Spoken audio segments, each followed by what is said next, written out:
No capítulo anterior, pudemos comprovar o quanto os professores e professoras criaram estratégias não só de ensino, mas também de afetividade para manter os alunos engajados e acolhidos. Falamos também da experiência da expansão do ensino médio integral no estado do Espírito Santo e a importância de oferecer o ensino integral para áreas de maior vulnerabilidade em ações interligadas a outras áreas da gestão pública. Se você não viu, não perca mais tempo. Já estamos no terceiro capítulo da Conexão Integral. É só apontar o seu celular para esse QR Code e assistir os capítulos anteriores no canal do Instituto Natura no YouTube.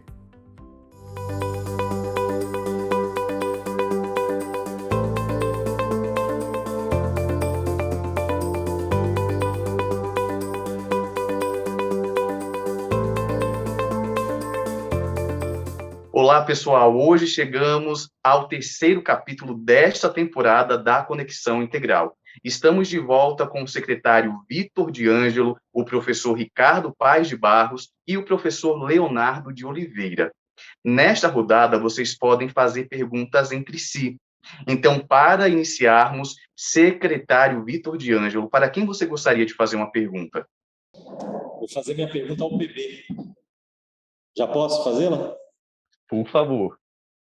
PB, eu já vi você falando em várias oportunidades sobre a pesquisa que você, com a sua equipe, conduziu, pesquisa de fôlego, para mensurar um pouco o impacto que essa pandemia teve sobre a aprendizagem dos estudantes, Brasil afora.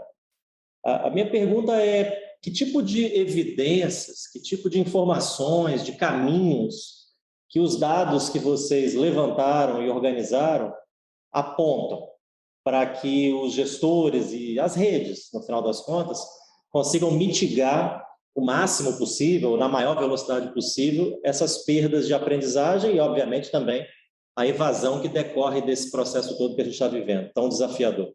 É uma questão bem desafiadora, quer dizer, não acho que a ciência realmente tenha uma resposta definitiva para essa questão, mas eu acho que tem vários estudos que mostram alguns caminhos, né?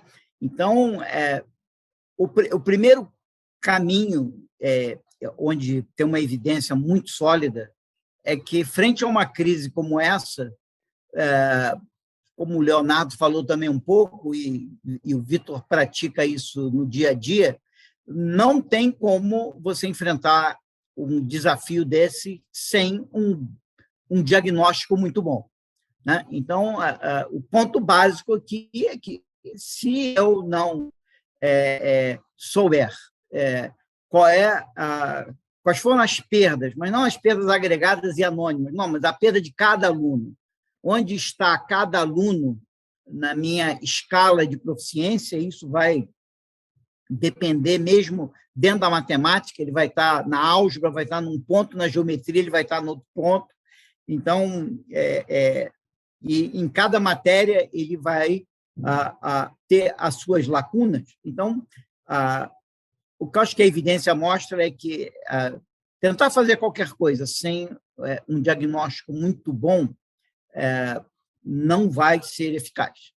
Mas, como eu mesmo já aprendi com o Vitor várias vezes, conversando com ele, não adianta muito eu ter esse diagnóstico, né, se eu não tenho a solucionática, né?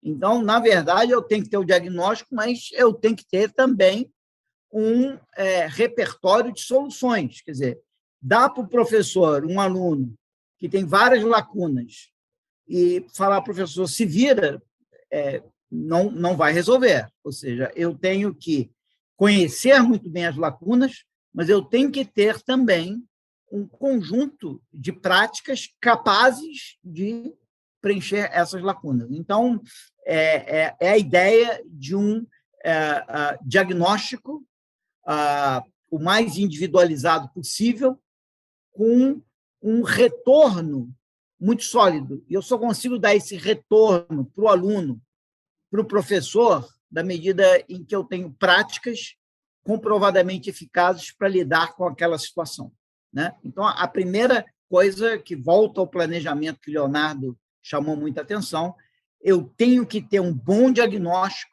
mas não adianta diagnóstico sem solucionática. Então, eu tenho que ter um bom diagnóstico e eu tenho que ter acesso a essas práticas capazes de resolver esse problema e, obviamente, isso envolve uma formação continuada dos professores para poderem implementar essa prática. Então, essa é a ideia do diagnóstico, práticas, repertório e formação continuada para utilizar a prática é absolutamente essencial. A outra coisa absolutamente essencial no momento desse, de grande aumento na desigualdade, o ensino tem que ser personalizado. Então, os professores, não adianta ter um diagnóstico da turma, porque o diagnóstico da turma agora tem uma dispersão gigantesca, né? E não é que um sabe tudo e o outro não sabe nada. Um sabe uma coisa, sabe outra coisa, você tem que entender onde cada um está e ser capaz de, o mais individualizado possível, dar esse atendimento, o que não exclui a possibilidade de você ter tutorias com alunos. É talvez o momento de acessar os nossos alunos nas nossas universidades, trazer eles para dentro da escola, eles apoiarem os estudantes hoje. É muito importante pegar os alunos mais avançados para eles apoiarem os alunos que estão 2 séries para trás, né? Então, vamos dizer, a monitoria entre alunos, né? Etc. Então, organizar tudo isso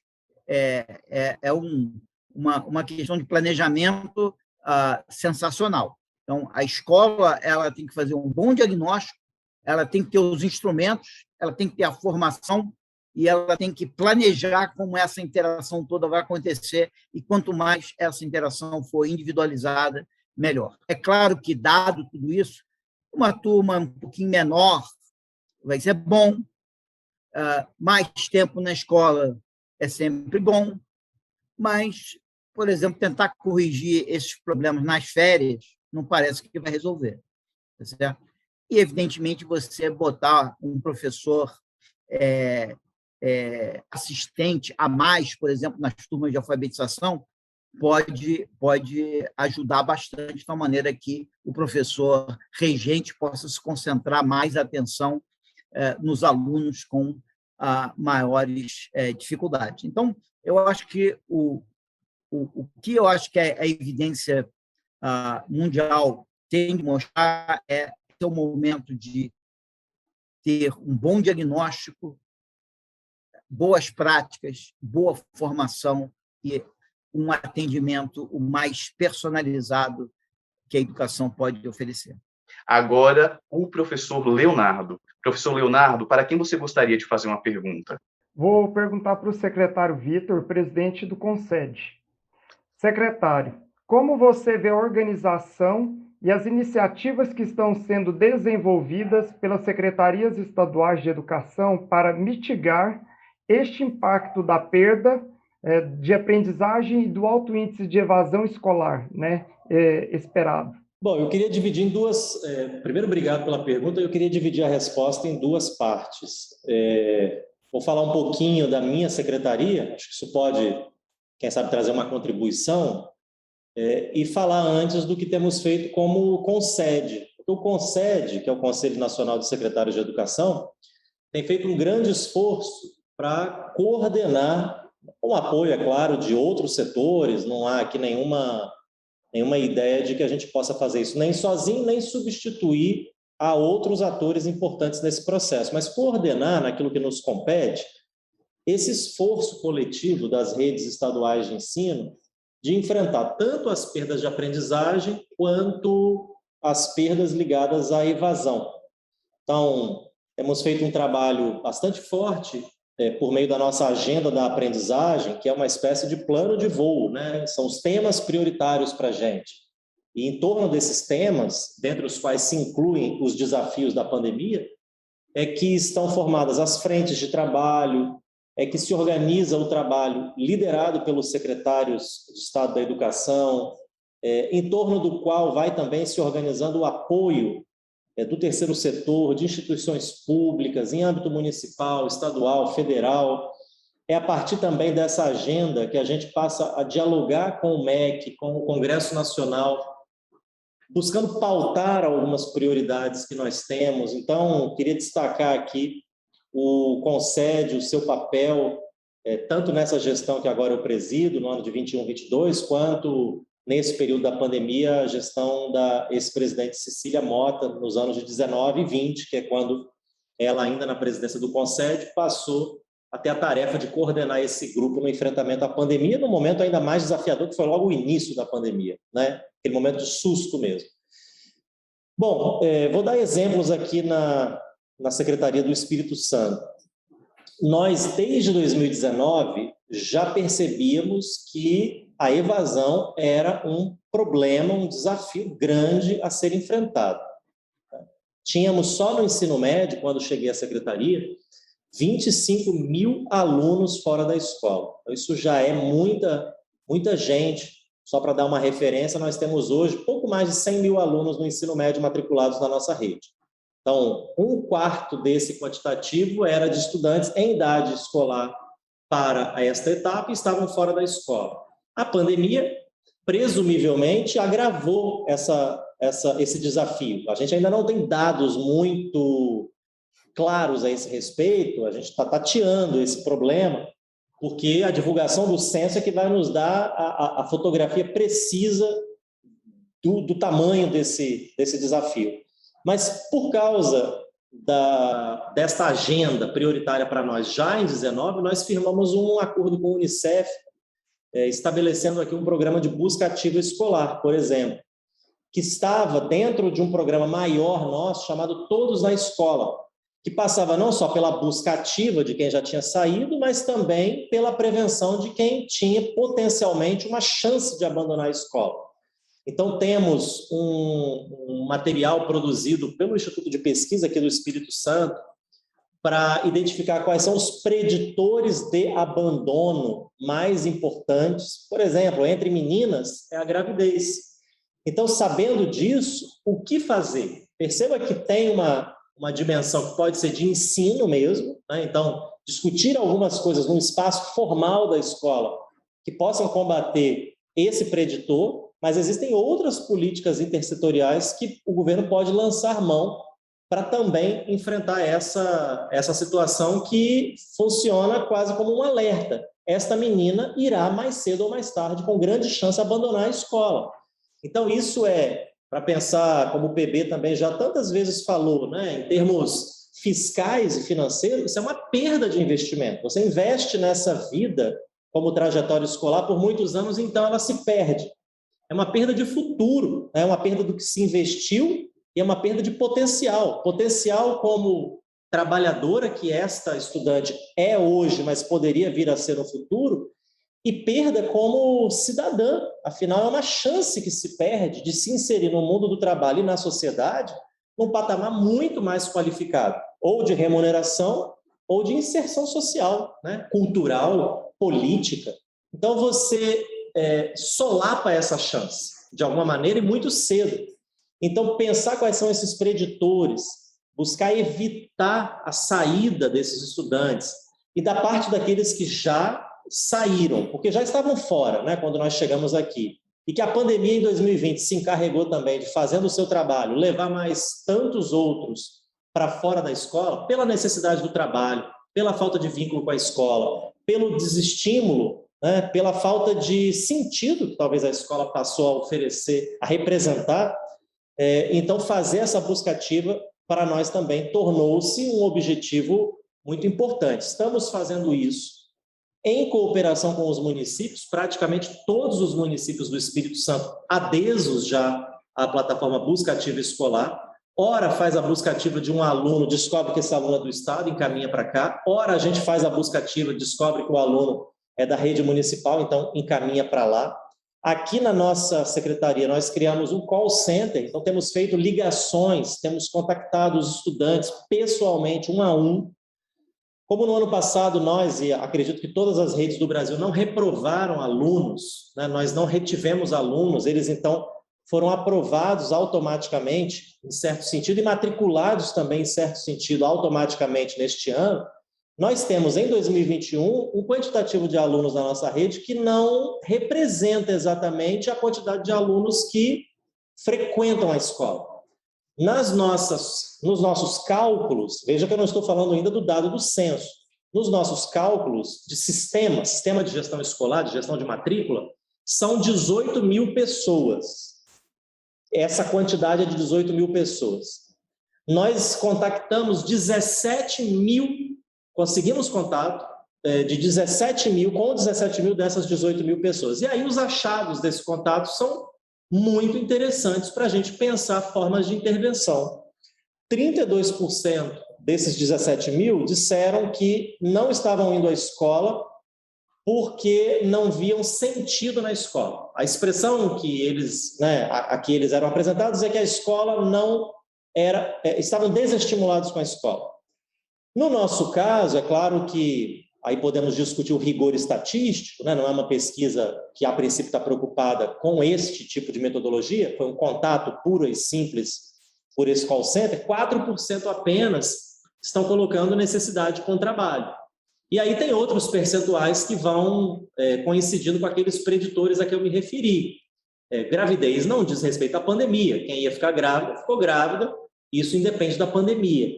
Mas nós temos aqui alguns indicativos, né, dos caminhos que a gente precisa percorrer. E temos pesquisas a que eu já tive acesso que vão mostrando também, ainda que com percentuais diferentes, porque com metodologias e escopo também diferenciados,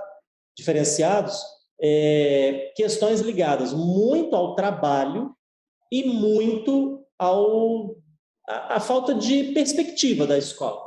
Seja porque isso já existia, a pandemia aprofundou, seja porque as soluções que nós demos, né, Leonardo, e você sabe bem como professor, elas talvez não fossem tão aderentes àquilo que o aluno esperasse. Então, quer dizer, fomos empurrados para a pandemia, o estudante esperava talvez uma plataforma de uma hora para outra, com conexão, equipamentos, e aí o que nós oferecemos de maneira emergencial foi uma atividade remota escrita que ia uma vez por semana, voltava na outra semana, a aula não era síncrona, o contato com o professor não era contínuo. Então, isso também, mesmo para quem teve o vínculo, pode ter representado um fator de desestímulo e, no limite, de abandono e, por conseguinte, de evasão. Então, em resumo, o que eu quero dizer o caso do Espírito Santo não é isolado. Essas ações que nós estamos fazendo aqui de uma maneira muito sistematizada estão acontecendo em outros estados, em municípios, em parceria entre estados e municípios. Os achados também são muito parecidos. Há uma escola que parece afastada, porque já estava e só se aprofundou isso em relação ao aluno, e há uma necessidade ou uma perspectiva de busca em relação ao trabalho muito forte. E aí eu acredito que nós temos, no curto prazo, certas agendas, eu quero destacar aqui o novo ensino médio, muito interessantes, seja no formato do tempo integral ou não. Porque o novo ensino médio é uma chance de, no curtíssimo prazo, a gente criar uma escola nessa etapa, né, que é a etapa em que o estudante está procurando trabalho, para voltar a outra questão, mas que é uma etapa em que nós podemos, por causa da reforma, que é anterior e nada ligada à pandemia, fazer desses 3 últimos anos da educação básica, anos um pouco mais conectados com a realidade e as demandas do estudante. E também porque no novo ensino médio a gente tem condições de ampliar a oferta de ensino técnico profissionalizante, não sequencial nem concomitante, mas integrada a esse novo currículo que por si só já traz outros elementos como educação integral, flexibilidade, protagonismo. Então, eu acho que, embora essas soluções não tenham a ver com a pandemia no seu nascedor, elas estão para ser implementadas num momento em que poderão ser muito decisivas para a gente enfrentar questões como, por exemplo, perdas de aprendizagem e evasão decorrentes, aí sim, da pandemia. Muito boas iniciativas, secretário. Agora, PB, você pode fazer uma pergunta para o professor Leonardo. Obrigado, Vitor. Leonardo, queria saber de você resposta a uma pergunta complexas, difícil. A gente conversou aqui que, e você chamou bastante atenção nisso, da importância do acolhimento dos alunos no retorno, ou em qualquer momento, o acolhimento da escola aos alunos é muito importante, né? Ao mesmo tempo, eu estava chamando muita atenção aqui da necessidade de a gente ter uma avaliação de quais são a magnitude das perdas, né? E tem algumas, talvez não poucas pessoas, que acham que acolhimento do aluno e fazer uma prova, uma avaliação com o aluno assim que ele chega não parece muito acolhedor, digamos assim, né? Então, a questão é como é que a gente compatibiliza essa necessidade de saber o déficit de aprendizado do aluno e esse acolhimento, né? Como é que vocês estão fazendo em Goiás? E como é que você acha que é melhor fazer essa avaliação dos alunos que vai precisar ser feita? Você acha melhor fazer via um SAEGO, né? Que é uma prova padronizada externa à escola, ou você acha que vai ser mais acolhedor que o professor faça essa avaliação e que o aluno vá paulatinamente revelando os seus déficits? Ou seja, a gente tem que fazer uma avaliação externa no primeiro momento ali, ou a gente pode espalhar essa avaliação e ir conhecendo a situação do aluno ao longo do ano letivo com a avaliação do professor e do aluno. O que você acha que é a melhor maneira de compatibilizar o acolhimento com o diagnóstico? Tem um grau de complexidade, né? Igual você falou, mas sua pergunta, eu acho que para esse momento ela é totalmente pertinente, porque a gente vai aferir conhecimento para a gente ter dados estatísticos através das avaliações, né? Isso é, né, para a gente ter tamanha perda da aprendizagem.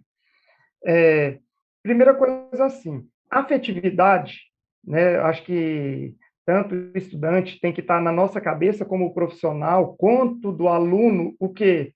Que a afetividade é aquele sentimento de aproximação, de ambiente acolhedor, né? De ambiente seguro para o estudante, confortável para ele, mas que o estudante também tem que ficar claro na cabeça dele, né? Quando a gente fala assim de afetividade, que a gente trata da nossa aproximação com ele, mas tem que ficar sempre uma coisa na cabeça, tanto do educador, principalmente do educador que está diretamente com esse estudante, que o quê? Que a gente ainda é uma unidade escolar, né? Ou seja, nós trabalhamos a afetividade para que esse estudante possa o quê? Para ter humanidade, né? Humanizar o ensino-aprendizagem. Só que o aluno também, ele não, a gente tem que ter uma relação de mão dupla, tanto o professor quanto o estudante, ele nunca pode perder o foco também do que? Da aprendizagem, ou seja, da inserção de conteúdo, da formação acadêmica do estudante. O ensino integral forma o estudante na educação integral, para a vida, no todo. Mas nós sabemos também o quê? Da importância desse currículo, sim, né? Ou seja, da absorção do currículo. Então, assim, dentro da parte da afetividade da sua pergunta, eu creio sim, dá para trabalhar ela, né? Ou seja, tanto quando a gente fala afetividade, o aluno ele também tem que saber lidar com os problemas, ou seja, né, com as situações, problemas que envolvem o eu dele, né, a pessoa dele, e o social. Só que agora, para responder assim, a outra parte da pergunta, que seria a parte dos indicadores, né, para a gente fazer uma medição, aferir, né, esse grau de aprendizagem. Eu sou a favor, na verdade, assim, e vejo tamanha importância aqui no estado de Goiás, né, tanto é que nossa secretaria, ela unificou uma avaliação antes do meio do ano, antes de nós retornarmos o presencial, né, para fazer um estudo por amostragem de fragilidade, né, de descritores, de uma série de conteúdos que estavam, alguns, né, os objetivos.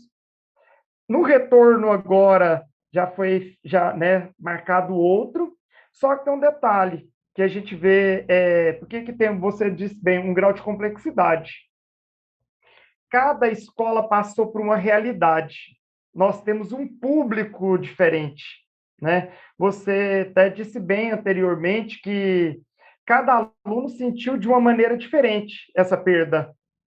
Então, o que acontece? Eu acho importante, mas a escola de tempo integral também, vou até frisar que ela já tem esse mecanismo de avaliação interna. Nós já avaliamos o estudante semanalmente, né, através de avaliações internas, né, de preparação para o médio, e só porque também é importante, sim, ou seja, nós temos que saber localmente como que está o desnível dos nossos estudantes dentro dos conteúdos abordados, né? Mas também eu acho extremamente importante uma unificação também de o quê? De uma avaliação externa.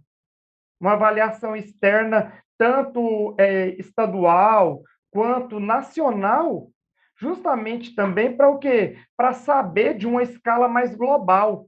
Qual é o nível de aprendizagem hoje do nosso estudante? Né? Porque esse aprendizagem aí vai aferir para a gente muita coisa, ou seja, além da perda, traz um quantitativo. Por quê? Porque é olhado o quantitativo de estudante que realiza essas provas. Aí já entra também, junto com essa prova, uma outra questão, que seria a questão do aluno que realmente está frequentando, né? Ou seja, o aluno que está sendo real na rede hoje, aquele aluno que está indo, que está tendo compromisso, né? Foi o que o secretário Vitor agora falou, né? Ou seja, ainda não temos totalmente essa dimensão hoje, né, do todo, né? Então, ou seja, a avaliação local, ela traz essa importância porque nós vamos saber a unificação local do conteúdo que eu, Leonardo, trabalhei em sala, eu vou ver o nível de aprendizagem. Mas também nós vamos com as externas, as avaliações externas, nós sabemos o quê? Como que vai ser abordado, como que está o nível mais global, né? Regional e estadual e até o quê? Né, nacional da aprendizagem. E assim, e aqui é até importante a gente falar que é um ano de avaliações externas, né, que até o momento não chegou-se, por exemplo, na unidade, que um possível adiamento das avaliações, né, da prova do SAEB. Então, essa, assim, ao meu ver também, ela é um mecanismo que vai avaliar também como que está essa aprendizagem. Por que é pandêmica, né? Vamos falar essa aprendizagem pandêmica, porque o estudante do nono ano, quanto o estudante da quinta série, quer dizer, do nono, e aqui no caso, o nosso estudante do ensino médio da terceira série, ele vai ter que ter conteúdo, ou seja, vai ter que ter um conhecimento, geralmente, de 2 anos, praticamente, de pandemia. Né? Então, assim, além daquele conteúdo, além daquele conhecimento que ele já deveria ter adquirido lá na primeira série do ensino médio antes, né, e das séries anteriores, né, do ensino fundamental, agora também ele vai ter que se somar esse conhecimento a 2 anos de pandemia. Então, eu acho que agora, mais do que nunca, o resultado da avaliação do SAEB, ela vai ser uma avaliação real, né? Aquela avaliação que realmente nós vamos ter esse paralelo de resultados, né? De um resultado mais, de um resultado mais concreto. Mas eu ainda friso, no caso, a afetividade, o acolhimento do estudante que a escola de tempo integral faz, ela faz a diferença em tudo.